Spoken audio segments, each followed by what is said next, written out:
gentlemen, today we gathered to mourn a true Dunedin legend, the Greggs Coffee Factory. It asked for nothing but electricity and beans, and in return it gave us that smell. You know the one, the smell that made you feel like your flat wasn't a mold-ridden hovel for approximately 8 seconds every morning. It roasted through earthquakes, recessions, and at least 3 generations of students pretending instant coffee was fine, actually. A loyal servant, a humble bean cooker, gone too soon. Pour one out, preferably a Greggs, while stocks last.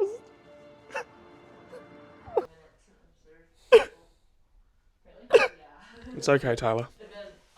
We'll get through this together. I know. It was hard. I know. It was hard. I'm really proud of you for saying what you said. That took strength. I'm gonna miss the smell of coffee in the morning. Wafting through your windows. Didn't really Mixing smell with the very good. mold. It was always quite burnt, but Yeah. still. It's an icon. End of an era. It's an icon. End of an era. Shall we summarise that? On the 11th of March 2026, which we covered, the parent company, Heinz Watties, the global food consortium, Yes. announced a proposal to discontinue Greggs coffee, frozen vegetables, and a range of dips. Not the dips. Not the dips. Closing the Dunedin manufacturing facility as part of a shift in its long-term strategy. Cost cutting. Well, I mean, it's cost-cutting because the supermarkets put them out of business, but this factory has been there since 1862, when Irish-born William Gregg established the coffee and spice manufacturing business. It's part of a wider downscaling. Heinz Watties Christchurch and Auckland facilities are also closing, and packing will cease at the frozen lines in Hastings. The company flagged around 300 job losses nationally. On the 27th of March, the closure was confirmed, costing more than 30 people their jobs at the 4th Street site. The factory was believed to have had a staff of around 50. Some staff have worked at the site for 10 to 15 years, and a few have worked longer than that. The Mayor, Sophie Barker, said she was shocked by the news. It's quite tragic, actually. It is quite sad. It's quite a loss. I mean, it wasn't the nicest smell in the morning, but it was. But it was iconic. It was iconic, It's nostalgic. nostalgic, yeah. It's the smell, but Yes. also more than the smell, the job loss and the fact that they are shut down by our duopolistic supermarket industry. I mean, our supermarket industry has somehow killed a global mega corporation. They've done well there. That's how duopolized they are. Yeah. Is that they managed to kill off a global that's insane. It's impressive. You got to give them credit where credit's due. It's impressive. It's impressive, and it's just depressing that our government has done absolutely nothing about it. Anyway, we had some policy this do week. we want to get into the policy? We'll get into policy. Okay, we'll get into the policy. We'll move on from the sad topics. I'll get to the prop. well, We got a yeah. prop. That's coming later. Greens data centres. This has been big in the news. You've heard about the data centre down in Invercargill? Yes. Yes, Yeah, just north of Invercargill. Yes. I forgot the name of the town. There's a data centre's been approved to be constructed, I believe. not without protest and without issue, but yeah. No, it was done rather silently until people went, hold up, what's going on there? It's weird how it's kept out of the news for so long. That's weird. On the 26th of July, 2026, at the Green Party AGM, co-leader Chloe Swarbrick called for a 1-year pause on concerts for new consents. Concerts. We're not having concerts at data centres. I've seen some pretty crazy AI concerts with like cats and cockroaches. Anyway, consents for new AI data centers will until stronger rules and regulations are in place. I mean, stronger rules and regulations. There are no rules and regulations It just for data means centers. any, basically. Yeah, She's not calling for a ban on the data infrastructure themselves. Well, there's no rules. It's a new thing. It's just it needs to be legislated. It needs to be regulated. There's no rules. There's no rules on space lasers either because they're not a thing yet, right? Well, are they though? Well, I think they are. The Greens frame it as not a ban on infrastructure, as you say, pause on the most resource-intensive developments whilst New Zealanders get a say on what conditions they should meet. The trigger. Singapore-based DataGrid has been given a resource consent for a $3.5 billion data centre in what's it called? Don't ask me. Makarewa Southland. Yeah, that sounds right. Which is just north of Invercargill. So, keep going while I turn this AC off. So it's a 78,000 square metre. You lost your. No, well. Facility. It would use 280 megawatts of power. I'm assuming annually, which would make it the second largest electricity user behind the TY Point smelter. Yes. Which already causes enough issues and drains the grid enough itself. It's next to the TY Point smelter. It's in Invercargill. It's clearly the TY Point smelter is going to be shut down after this, probably. I mean, speculation, but it's most likely going to be shut down unless New Zealand First keep it open. And the data centre will use up the power. Well, yeah, switch it from one place to another. It's conveniently built along the same power lines that are built to serve TY Point. Almost like the high capacity. It's almost like it's made to take it over. Wow, interesting. It's made to take. It's breaking. So, Swarbrick's line for impact. It's equivalent to a town the size of Hamilton coming on effectively overnight, which he says will drive up power costs for New Zealanders and risk displacing costs onto other industries. I mean, it might be more productive than Hamilton is, though. It might produce more. Yeah, I mean, like, honestly... I mean, I know the bar's low. We could just turn off power to Hamilton. I don't think it would miss much. Yes, I think, yeah. Maybe it's a good place to send people, though. I mean, we've got if we could send people... We can't treat them like the Palms treat Australia. Well, no, we should treat Australia like the Palms treat Australia. We should send everyone in Hamilton and everyone who would just fit Australia. in Hamilton to Australia. Yeah. To Townsville. Townsville's like Hamilton, but bigger. Yeah. It's everything they want, everything they want and more. Yeah. And then in Hamilton, we can have like a theme park or something, I don't know. Something fun. Candyland. Yes, we'll have your Candyland. Not the Candyland from Django Unchained. Tyler's Candyland coming soon. Not the Django Land, not the Candyland from Django Unchained, no. but like a land with lots of like. Will you do little skipping and singing through the streets for people? In your that's top sort of hat? Candyland. Yeah. Tyler's Candyland coming soon. Always got to make it weird. Water angle. The consent allows drawing more than 600,000 litres of groundwater daily, though DataGrid says it will rely on Invercargill's cool air and rainwater instead. It's bloody cold in Invercargill. It's really cold in Invercargill. We think it's cold here. It's worse there. I don't know why. I think it's growing faster than Dunedin, which is pretty crazy. I don't know. If you like Invercargill, good on you, but... You know, it could be Hamilton, I guess. Petition. The Greens gathered more than 4,900 signatures for their moratorium petition. Wow. What does moratorium mean? Death? I don't know. Closing? Just stop, I guess. But that's not many signatures, all things considered. What's the government response?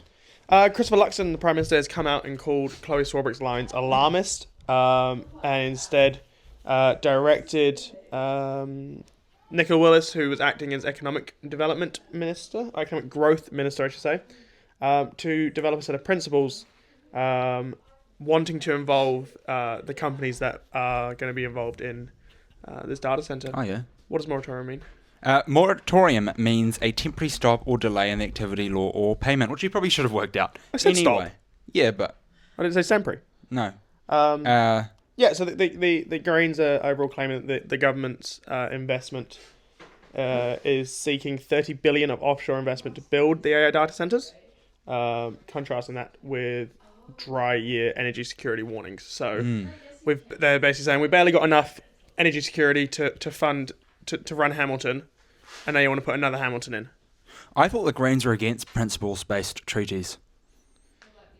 Tyler. It's funny. It's funny. Let's behave ourselves here. It's kind of funny. In the space of a year, they've... Hey, I think they may be onto something there. We won't be discussing that one in the future.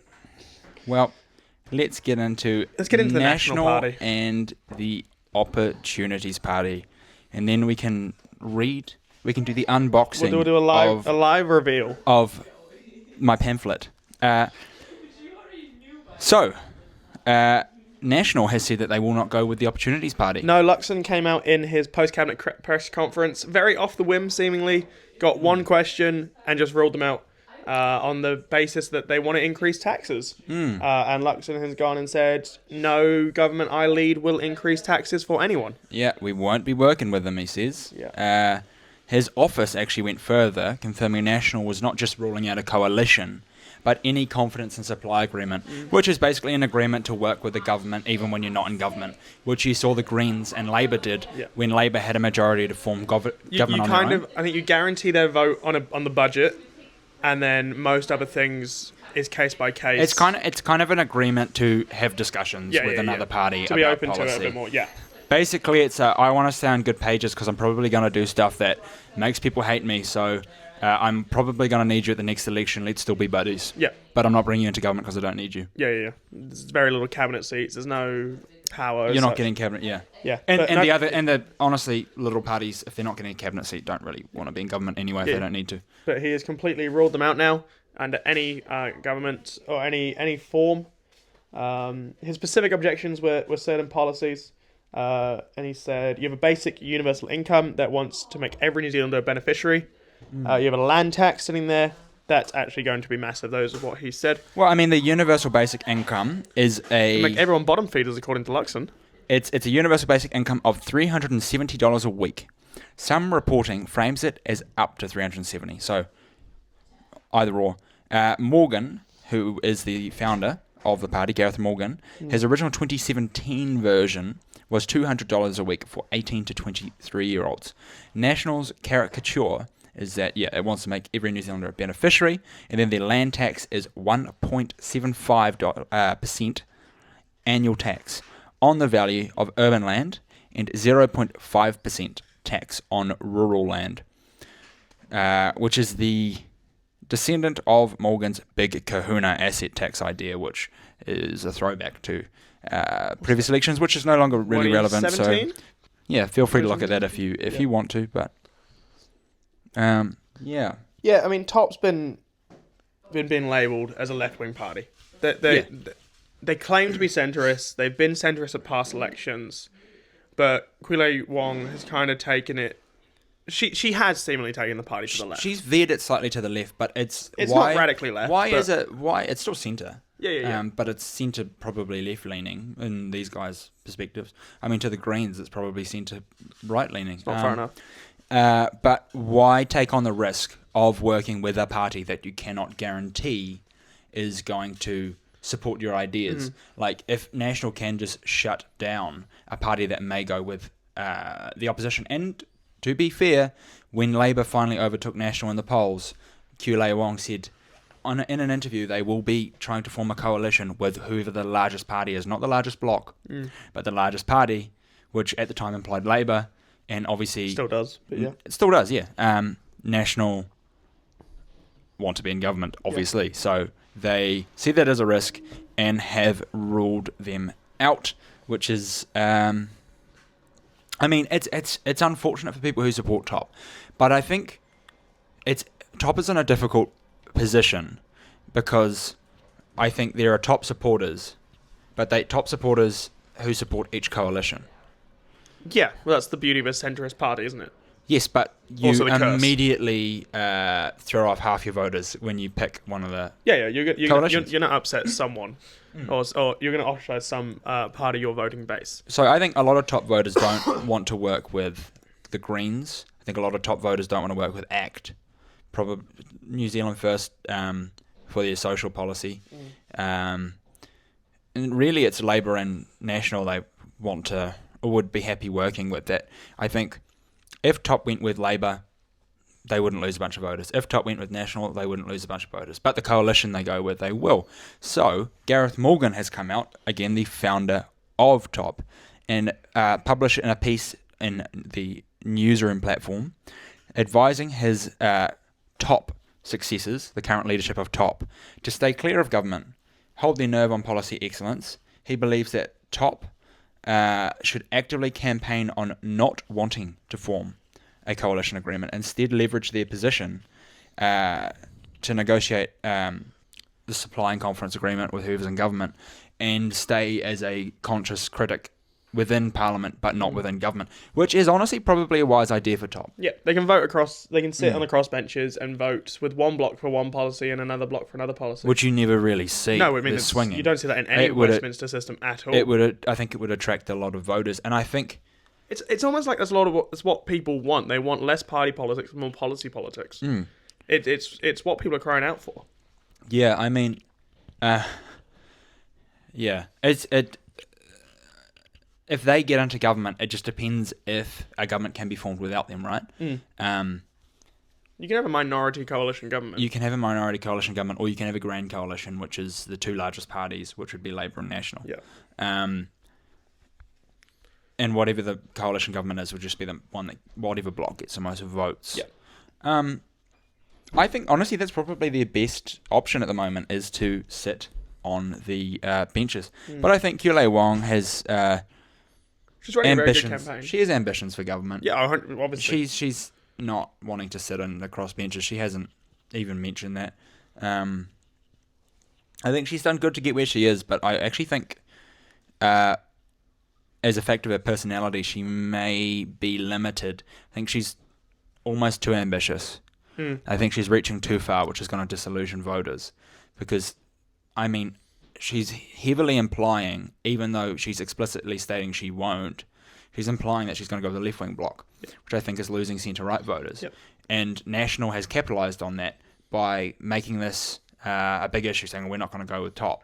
So then anyone who would rather Top go with the centre-right bloc may go back to National. That's what National's idea is. Yeah. But should... And I think in ruling out Top completely, he's trying to bring back those voters as well. Yeah, exactly. But should Top commit to staying in opposition, or as the basically kingmaker in Parliament? Yeah, for each vote. Yeah, it doesn't even have to be. I think that's very attractive. Because the whole point of Top is a shake-up, and so that's honestly probably the best decision for them, and probably the most Top reality. It just depends whether, and I don't know enough about Kule Wong to call it egotistical, but it's whether she can get over her ego and do that or not. Well, she's a politician. She's going to have a bit of an ego. Oh, of course she does. I mean, they all do. You're in politics. That's like the most powerful. Like that's a very powerful position, far more than if she's in a government position, I think. But she doesn't get the fancy title, so it depends. Depends what she's going for. And at the end of the day, this is all contingent on them getting in. And it's very hard for a minor party to break into Parliament. Yes, they're polling at 4.7%. I think I saw the New Zealand Herald's poll of polls does have them getting into Parliament. Yeah, it had them like 5.1 or something. Yeah, if it was tracked, if they keep going the way they're going. But the polls tell you one thing. Well, they need to get to about 7%. In the polls. So that they can... Polls tell you one thing, the election day will tell you another. I mean, in honesty, I don't support any party, but if Top committed to... going into opposition and not forming government, they would shoot right up in potential votes in my books. But at the moment, I'm nervous to vote for Top because personally, I don't want to see the Greens in government. To a degree, I mean, I'm dubious around ACT. I'm dubious around. I mean, Te Pāti Māori. I mean, even if they're in government, I mean, they're almost Te Pāti Māori is almost at a risk for government because if they don't show up and vote. then a government will, so it depends what they do. But I'm okay with seeing a Top Labour government. It wouldn't be my first preference, but a national government is my first preference either. I'm pretty disillusioned. There's not really disillusioned all round. Yeah. So should Top do something new like this? Tyler Witchman for president, I reckon. What? Tyler Witchman for president. You'll solve all the issues. We don't have a president, Harrison. Well, we can make one. We can make one? You can solve all the issues for us. I'd rather be like dictator or king. Okay. Yeah. King Tyler. Then I can't be voted at king. True. We could exile you, though. Tyrannus. Tyrannus. King Tyrannus. Okay. Is that the new title? Well, you get it like... Yeah, you get to choose. You get to choose your regal name. Regal name, yeah. I mean, George's name was Albert, which is Elizabeth's dad. So I can call myself King Tyrannus. Okay, you can call yourself. Anyway, do we want to go on some party review? I want to go look at this. Well, let's review the national parties. I won't. So we got this in the mail. I definitely won't be too biased with this. Clearly by the cover. Pamphlet. What about it? Is that how it came? Well, I mean, I haven't drawn on the pamphlet. There's tape there, so it's technically unaltered.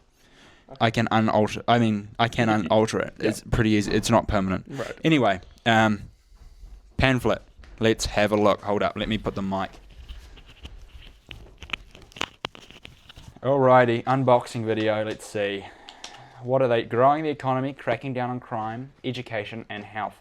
And then also keeping taxes low, which they've put in red to tell you that Labour's bad. They're delivering more than halving inflation by stopping wasteful spending, ending war on farmers, replacing the RMA, 30-year-old. So it's investment. So it's like what they have kind of done and what they intend to do. Their track record, and then what's next, by the looks of it. But they haven't even finished what they're delivering. So why have they got what's next? There's so many points in this. This is not a... what's next? Economy expected to grow 2.7% a year. Well, you don't know that. The KiwiSaver boost... Which they halved. 46,000... which they have. 46,000 fewer victims of crime. 85% reduction in ram rates. Got to give them that one. They have done well on crime. You got to give them credit for crime. They've done well on crime this term. On the statistics of it going down. What's next on crime? Only one idea, which is to abolish good character assessments at sentencing for all sexual offenders.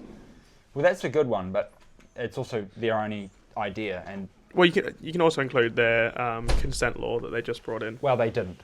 Well, not in that one, but they've said more to come. They've said more to come. They've said more to come, but they didn't. I mean, they've listed so many. You received that before they announced the policy. I was with you when you got it. They're in government.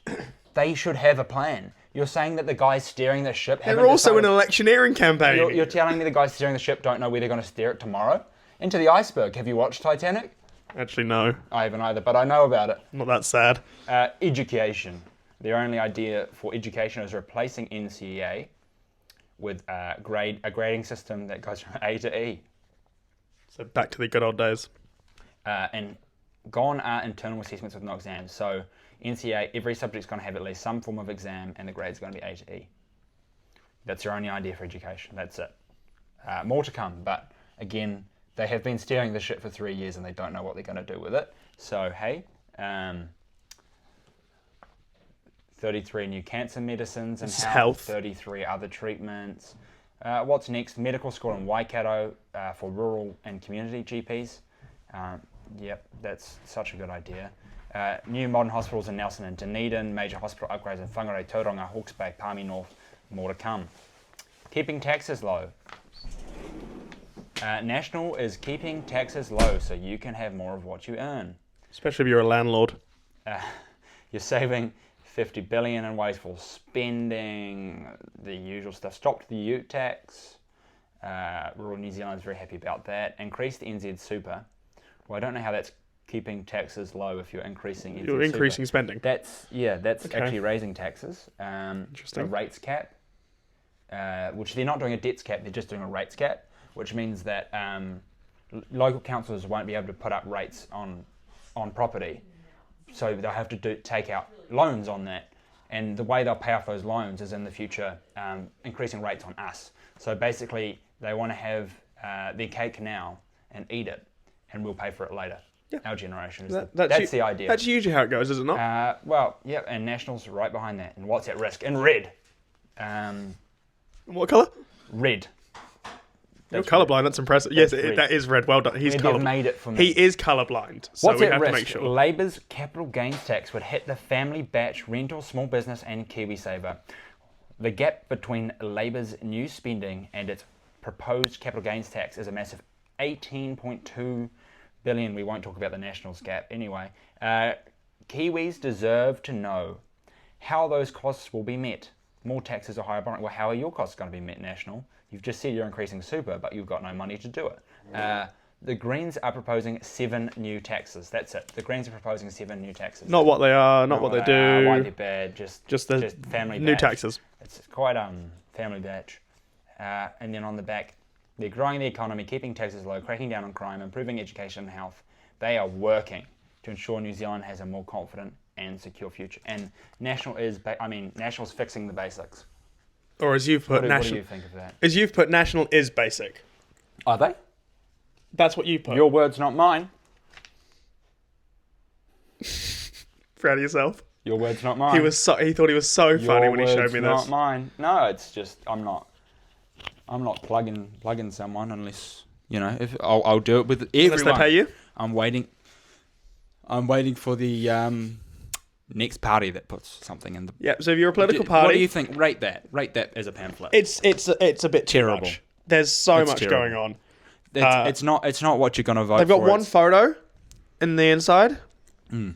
There's just a lot going on there. And there's no details of policy. Replacing NCA. Okay, gone are internal assessments with no exams. But there's nothing... It's a list of what we've kind of done but also haven't finished yet. And also, here's a couple things we might do. But we're not too sure yet. It's just bizarre. It's terrible. It's an essay that's written by a 3-year-old. I mean, what is going on? It's a bit basic.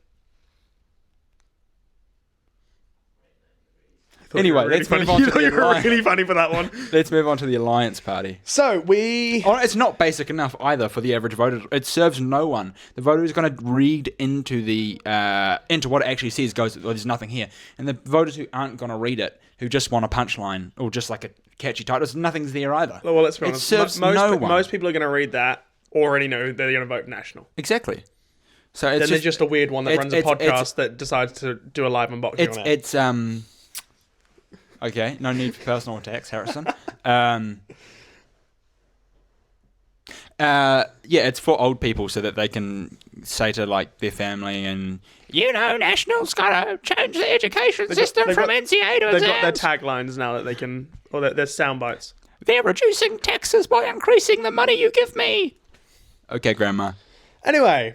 Alliance How do we meet the Alliance Party, Tyler? We were at the protest for fees-free. Dunedin fees-free. And the Alliance Party was the only party officially there. And it was very interesting. We met their party leader, Victor, as well as their tiree candidate, Anna. I don't know who was the leader.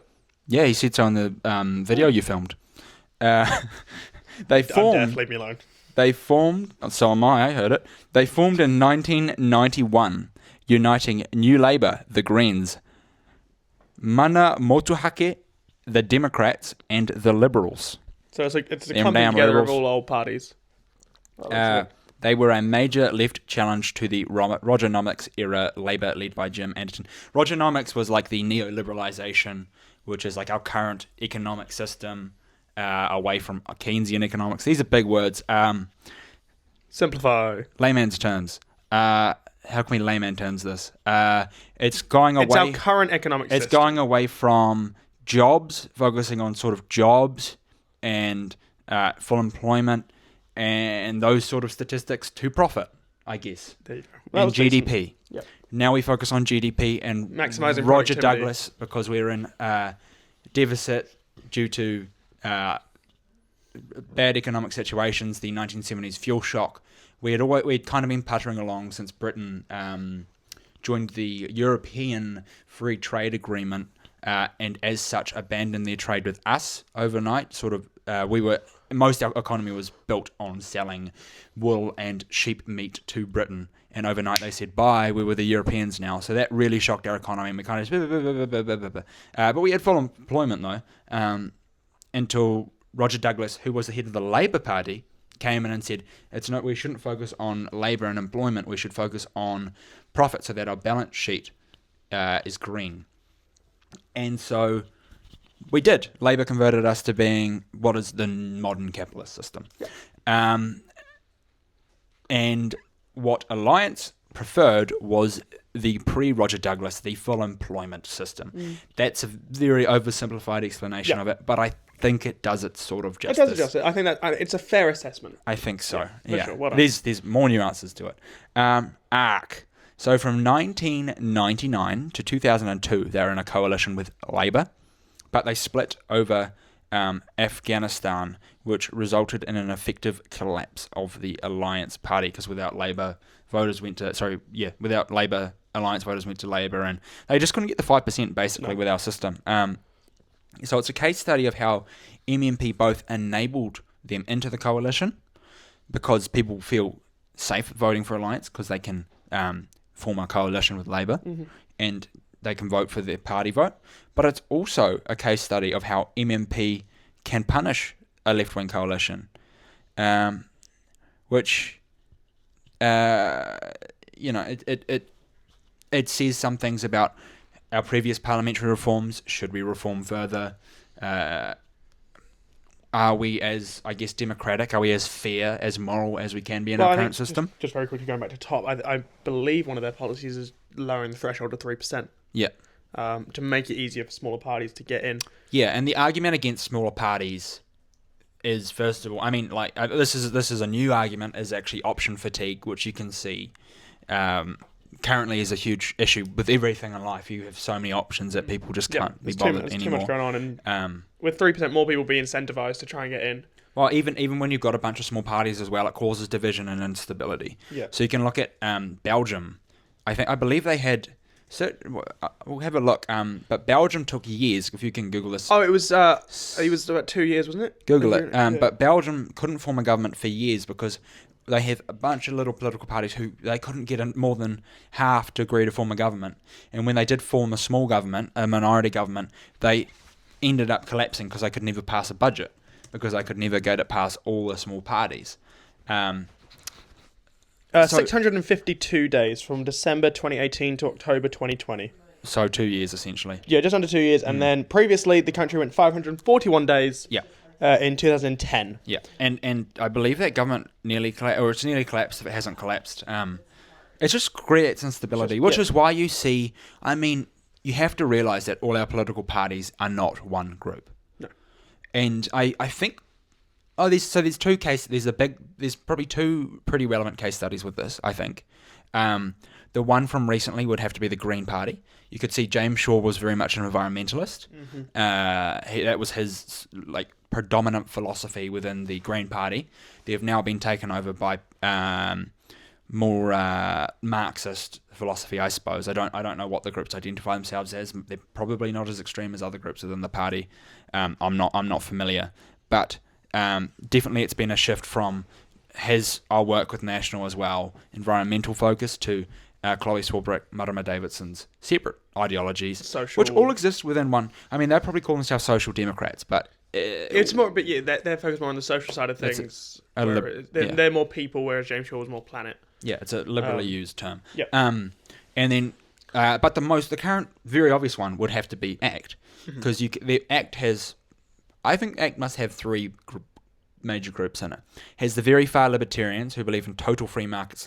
Let's let industry do whatever it wants. There's members within Young ACT who believe in privatising the police force and the firefighters, for example, which is obviously very extreme. Terrifying. And then you have people within ACT who are like David Seymour, who... talking within the ACT caucus is kind of centrist. He's libertarian, but he's also sort of conservative. I mean, you see these things with like the phone ban. And then you have on the other end of the ACT spectrum people like Paul Henry, who are very much conservative libertarians, which is kind of a contrasting name. But they believe in economic liberalisation, but conservative social values. Whereas obviously the people who want to liberalise the police believe you should also be able to do whatever you want. You sort of got it's like there's a spectrum within every party. So they are actually coalitions, these parties themselves, who then form coalitions with other parties, which is what makes coalitions agreements so difficult, because it's not just pleasing the party, it's pleasing the factions within the parties. So that's a very long way to say that the 3% threshold may be good, it may be bad, but it's not to say that these groups aren't represented because they don't have their own party. They may just exist within the Labour Party. When you look at Alliance, their voters have come from the Green Party and the Labour Party to all members to form this Alliance Party backup. Yeah. That is a very long explanation, but I think that does it justice. We went through some of their policy. Mm-hmm. Their website is full of taglines rather than...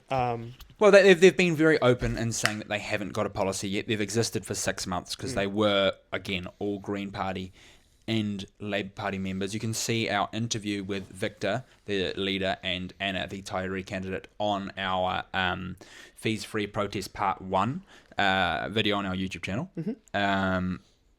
But we'll go through sort of their policy ideas. They're not necessarily policies, but their ideas, if you want to run through those, Harrison. Yeah, so their economic development, they seek to develop a more sufficient or self-sufficient economy by expanding high-value industries, producing more goods, and reducing over-reliance on tourism, property, and low-value export markets. They want to return key infrastructure, such as electricity, rail, ports, and telecommunications, back to public ownership. So they are anti-privatisation.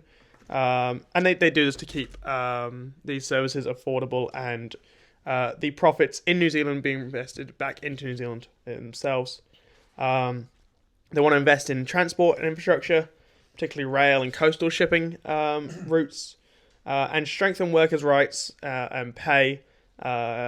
Massive support for trade unions, pay equity, so they bring back that legislation, and business investment in innovation rather than keeping wages low. In terms of education, they want fees-free education from primary school all the way through to tertiary level, all years of education fully funded. And for justice, they ultimately, this is directly from the website, ultimately it's only by ensuring our communities enjoy well-paid jobs and free education and healthcare that crime rates will reduce and our communities will become safer. So they're not looking for a direct education policy, but rather they want to work on other areas of society and see the flow-on effect of that. For environmental policy, they want, once again, quoting from the website, a just transition to a net zero economy is needed to support workers in fossil fuel-based industries to retrain for new, well-paid, secure jobs. They don't want to just kick everyone out of the coal plants, but train them into other energy production areas. And their treaty policy, which is always a contentious issue, land claims and other breaches of Te Tiriti o Waitangi must be redressed. Māori customary rights must be safeguarded. And Māori, how do you say that? Māoritanga and Te Reo Māori promoted as the first culture and language of Aotearoa, New Zealand. And they want a high quality public media. Well, they've got one. They're it's the highest of qualities. Yep. As we sit in my lounge. As it's pouring down outside. It's delightful. Thank you, Dunedin. They do have one policy, which is their flagship policy, which is the Ministry of Works, which I support, honestly. Yes, we've had conversations about this before. I quite like the Ministry of Works idea, which is, I mean, for them, their idea is that everyone who wants to work should be able to work. Again, they want to return to a full employment-based economic model rather than a profit-based economic model. So for them, if you cannot get a job in the private sector, you can get a job in the public sector through the Ministry of Works, which we always used to have and has been responsible for a lot of the major works that you don't even notice has happened, to be honest, in the country. I mean, you know, talk about this, Harrison. I'm going to get an AI up to support me on this. Your data centre in Invercargill's working overtime, is it? But so when we talked to them, it was interesting that they were the only party that was present at the Education Action Group protest on, was that Wednesday? But they were very keen. They were very eager to talk to us. They seemed quite excited to talk to us. They were there to talk to students, to talk to student media. We both walked away from the interview thinking and going, actually, you know what? There was some sensible, thought out answer policy ideas there. I was surprised. We both were. No identity politics. That's a huge difference between them and the Greens. Yep. They never once brought up identity politics. I asked off the record, I believe it was off the record, maybe it was on the record, one of the candidates about Anna from off the record, yep. Anna from the Taieri. About her her position on co-governance, for example, and she was in support of it. She hadn't thought of how she'd want to see that, but she didn't dive into any identity politics as much as she did. Yeah, even off the record, they weren't. Even though they did support it, and I think it was genuine. I'm probably a sucker, but I think it was genuine, and it was very refreshing. And honestly, they say they're the furthest left party. They would be on my list of potential people I'd vote for. Wow. And here's why. I don't think they're actually trying to get elected. I think they know they won't get the 5%. Oh, yeah. And that's why they've got one flagship policy. They're just making noise. So this may be a long-term plan to be elected in 2 election cycles. But if you've got one flagship policy, you're aiming your gun at the Labour Party. Mm-hmm. You know, your Ministry of Work. It seems to me that they are trying to get Labour, maybe the Greens, but it seems like Labour to support the Ministry of Work's idea. The Ministry of Works, here are some of the flagship policies under the Ministry of Works. So the hydroelectric power schemes up the Waitaki Valley, Clutha River, Tongariro, power development, and yep, those are the three main ones. The transport infrastructure, so National State Highway and Roading Network. In the 20th century, much of it was Ministry of Works work. Railway construction, buildings and housing, state housing, institutional and public buildings, schools, hospitals, courthouses, government offices, and then even town building. They built purpose-built towns such as Twizel for the Upper Waitaki hydroelectric power scheme and Turangi for the Tongariro scheme. So they've been responsible for quite a lot. Done quite a bit. It's not to say that they are the most effective use of resources. It's not to say they're going to compete against the private sector. No, but when you've got resources that aren't doing anything, Yeah, and then you get them to do something, yeah. it's going to be at least a somewhat effective I mean, the employment of those resources. idea is the alternative is these people are sitting on the benefit. So if you can provide them with a job and they produce a value, okay, totally false numbers. They would say they'd get $30 an hour on the benefit, and their job, you pay them $30 an hour, but they're only worth $15 an hour. As a state, as a society, you're still saving $15 an hour you would have spent on them otherwise. Yep. You're getting a positive result. They're able to engage in work, which they want to do, these guys, and also it's healthy to be actively doing something. Creativity is healthy as well, and however it's expressed, even if it's not the best of ways. And it also creates community at the job site. Yep. It's not to say that these guys are going to be the most efficient use of resources. They won't. They will lose money. But they will lose less money than the benefit will. And that's the whole idea. Yep. And it's healthier, and it's the people who want it, and it creates community. It's reorienting the goal from the green bottom line, from profit, to people. It's corporation, not community. No, it's community, not corporation, sorry. Other way Community, around. not corporations. Community, not corporations. Exactly. Which it seems like a sensible idea, and I would consider giving them my vote if it would push Labour into or push this idea into the public space. It's a protest vote, for sure. You consider it a protest vote. It's I think it's not like a fix it all idea, but I think it answers a lot of problems, and I think personally that's quite a positive idea. Yeah. I don't know what you think. You're much more of a big proponent than the Ministry of Works than I am. I think, but yeah, we both walked away from that conversation with them and went, yeah, that's thought out. I personally wouldn't vote at a protest vote. I just don't see the benefits of protest voting unless it's an organised campaign to do so. Well, that's the thing that they kind of. They will need to decide how they orient the party, whether they act like a real party or whether they act like a noise. They're trying to make noise. No, trying to push an agenda, trying to achieve a goal. Yeah. I mean, of course they'll be making noise alongside if they want to do this again, which I assume they will. But they have a goal. At the moment, it seems like they've got their one goal, Ministry of Works, which is a valid political campaign. Yep. Not all ideas need to get you into Parliament, and not all ideas need to get into government. The lesson top should learn. We'll see. What else? The protest was interesting. It started on Union Lawn with about... I mean, we got up to about 600 people at one stage. They're all, We think 600 to 700. Yeah. Some of the organisers think it was over 800 to 1,000. To 1,000. I don't believe that at all. I mean, and of that 600 as well. It's not all just uni students. A lot of it is staff. Marshals. Union members, marshals, and high school students. There's a lot of high schoolers from a lot of high school students. In fact, probably half the students were high schools, not just from Logan Park, but from a few high schools around town. But Logan Park being the main one because it's right next door. Yeah, it's real close. Yeah, I mean, look, it was enjoyable to attend as media, but in terms of we did both walk away exhausted. We did. They were. I mean, looking back on some of the footage, we left that going, oh, that was bloody boring. But when we look back at some of the footage, it was a bit of fun. We had a good time. in our very serious job as voluntary media. We do this super seriously. Subscribe so we can monetize this, please. We need to fund your vending machines. We need to fund the vending machines.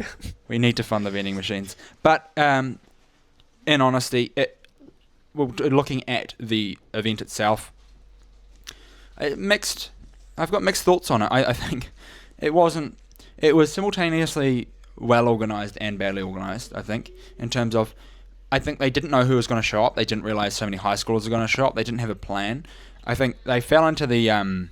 They say they want to be a militant student movement, but then they're also trying to be democratic, and that doesn't... No, we're going to discuss... we're going to discuss a discussion, and we're going to take a vote on a discussion. I've never heard a story about a democratic military. No. I've never heard a story about a success... these guys, the people leading this are socialists. I've never heard about a successful democratic socialist revolution. It's always been... purely socialist. Well, I mean... but they've always been... they always had hierarchies, and these guys don't like hierarchies, which I think has restricted them from achieving their goal. They had... I put timestamps in the video of how long it took them to have a discussion about whether they should have a discussion now about whether they should have a discussion with Grant Robertson. Mm-hmm.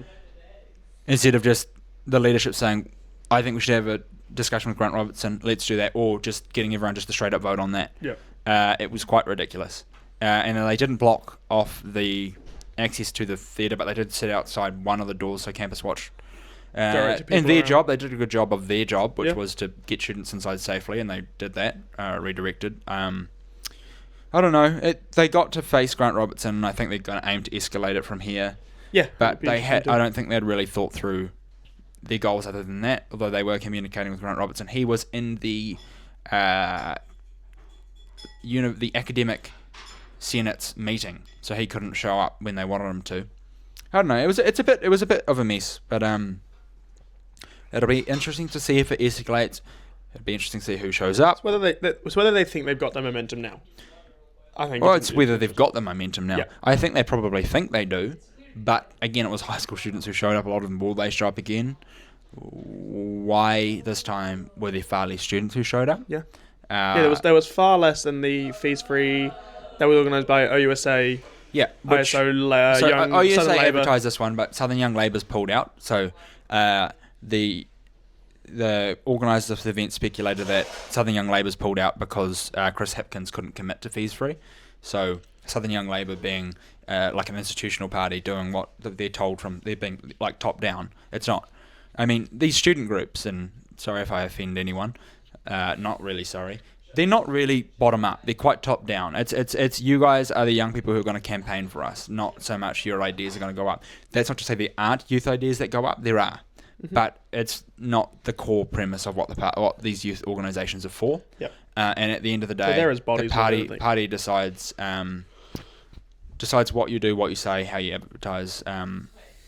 You don't have a forum to build up, which used to be a thing with the old national structure and the old labour structures, but which is why when I have been member of, I think, 3 youth political parties, which is purely to see what the young movement is, to see what they'll become. But every single time it's very top heavy. It's all faff. Yeah, it's faff. Watch that YouTube video if you're interested to see in the how the movement goes. We've got part 2 coming out, might be before or after this. Yep, part 2 will be focusing on Grant Robertson and our immediate thoughts afterwards as well. Yep. Yeah. So, yeah. You had an adventurous night last night? Yeah, I went to the new Spiderman movie. I can't say I ever plan to go to a new MCU movie after how abhorrent... A single audience member is cackling. How poor the last movies have been and shows. They have been some of the worst media to come out of such a high budget, probably in history. But the one last night was actually quite good. I was really surprised. A lot of product placements. Samsung product placements. I can't say too much. They've had it in a while it's Sony, isn't it? There's no Audi. The Audi was the big product placement in those movies for the longest time, but it was Samsung this time, and they had BMWs as a product placement. Fancy. Stepping up in the world. And Adderall or something and stuff like that. I mean, it's very, very high budget cinematography, Always is. and it was very good looking. But yeah, You enjoyed it? yeah, it was. I mean, at the end of the day, it was still like it was predictable. Yeah. But in a refreshing way. It wasn't like a lot of other movies in almost every genre have been, where you're like, okay, yep, that's right, this is boring, and it looked good. I mean, it was good. It was good. Cool. New lens, which is interesting for the circus of the Breeden Circus. The what? Breeden Circus. You don't know about Breeden Circus? Not following here. Well, Breeden Circus Oh, no. is the Romans' way of keeping the people tame. Right. You give them bread, and you put the circus on, the Colosseum Right. on, and they won't Yeah. rise up. Okay. They won't complain. I mean, Look at this shiny people's object over eyes. here. People's eyes have been on Gaza and genocide. This is Spider-Man time. This isn't genocide time now. Let's look at the new Spider-Man movie. Let's all forget about Gaza. Let's just fund Israel. I was wondering how you were going Let's to bring just this up. fund. Let's just let the government do whatever they want and enjoy the Spider-Man movie, which I did. I enjoyed the Spider-Man movie, but I'm probably done thinking about Spider-Man. Didn't work on me. Maybe there'll be a few new movies that'll make that happen. But I think that's a great place to end today's episode, don't you think? it's a great place to end. I always We'll be sending a GoFundMe for Greg's family. Just well, real no, sad. it's a global enterprise. Okay, no, never mind. But we will be Real sad. Religious or not, saying prayers for our wallets, because these supermarkets are about to hit us harder. Great situation. Our supermarket duopoly.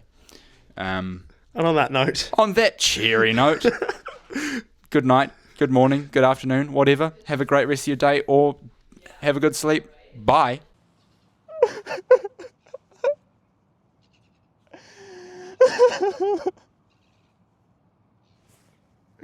wow.